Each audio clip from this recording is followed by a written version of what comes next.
Hi, I'm Norm Stevens, Economic Development Manager, and this is Broken Arrow Mayor Craig Thurman.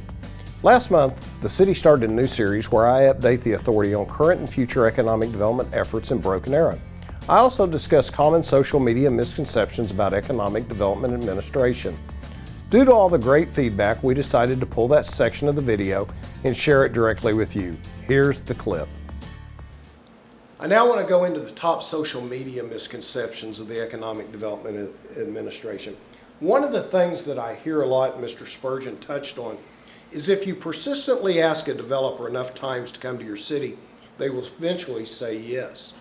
I have people who I have gone to over the course of the last 10 years at ICSC events twice a year requesting that they come to Broken Arrow and look at generally the south part of our city. National retailers utilize a decision-making metrics consisting of internal analytics to identify a market that contains the criteria the retailer desires. This is the first level in their site selection.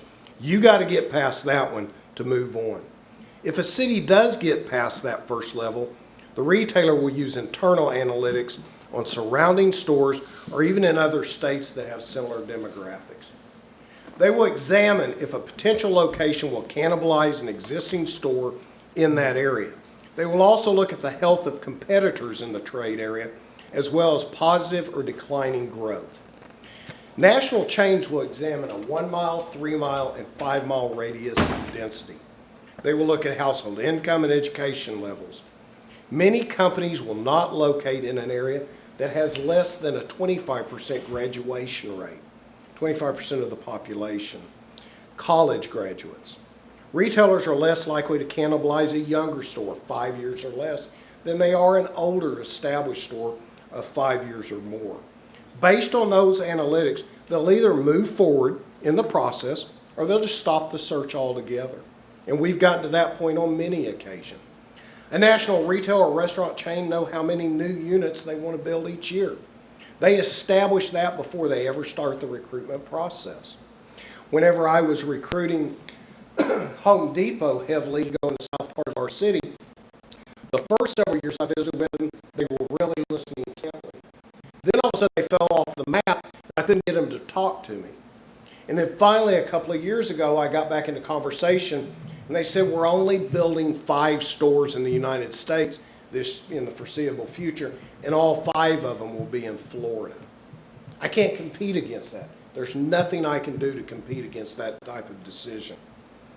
The site selector has the responsibility to locate and investigate a specific number of potential locations and make recommendations to the company. Once again, if that site selector misses on one or more, the company will find a new site selector. The company will compile a list of potential locations, weigh the pros and cons of each, and put each location into a ranking.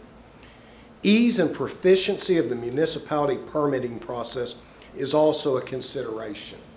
That is something that is so important with our city, is in order for someone to come here, we are so business friendly that they can work through that process very, very quickly. That is a major selling point. Companies will not locate a store or a restaurant in any location that they are not confident they will make money. Nothing else matters whatsoever. That is what they're there to do, is to make money. A great example of this is Vasa Fitness. Whenever Reeser's building ended up open, Vasa was one of the first ones that we went to try to get in that fitness center. I talked to them about incentives and that we would be interested in providing an incentive package to get them into that large space. Their site selector said they require 100,000 people to live within 3 miles of a potential location. The 2 locations Vasa vetted, New Orleans and Elm and Kenosha and County Line, had a density of 47,500 and 54,000 respectively in a 3 mile radius. Vasa said they needed 15,000 members to be successful. They also said they would not locate a new fitness center within 7 miles of an existing location. So we were good there. Vasa required a 55,000 square foot facility, and the research building is greater than 70,000. VASA only builds up to 15 clubs a year, and they're committed to their current expansion plans through 2021. Although Broken Arrow is a logical site when they compare, and this was the exact words of the site selector, when they compare BA to other potential location, BA always ends up in the middle. When Sky Fitness went out, I went to them to talk about that location and still try to head them towards South Broken Arrow.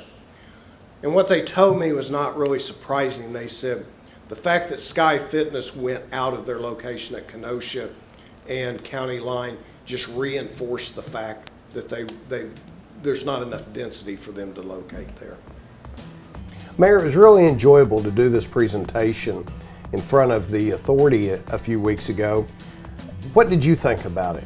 Well, I think putting the misconceptions out there are really great. When you start thinking about, most of the comments we get are really misconceptions about how things are done. And so you explained how it's done and why we don't have certain businesses and how all the work the city's been doing. But the misconceptions are really the best part of, I think, of the video of what you do. Well, I appreciate that.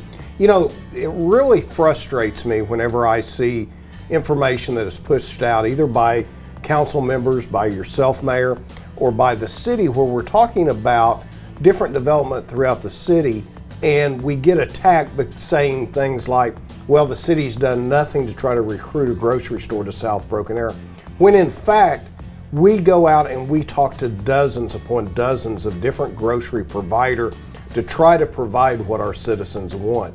Hopefully, if our citizens will take the time to watch these videos over the next 5 months, you'll really see what we are doing every single day to try to make Broken Arrow, and that is all of Broken Arrow, not just the south or the north, but the entire city, the very best that it can be.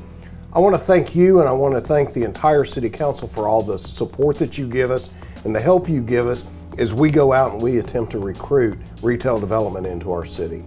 Well, I think it's really important. Again, I agree with you. I think that all the cities should watch the video and see all the work that goes into this and all the misconceptions that are out there of what we're doing and what you do. I mean, it's amazing all the work that's been done and how much work is being done and how constant it is and how we keep this, we keep being that squeaky wheel. We're trying to get, we're trying to do everything we can to bring retail to our community, and our competition is tough, but I still think that we have a good opportunity to bring more retail to our community. Thanks for watching. To view the entire recording of the July presentation, go to brokenarrowok.gov/TED.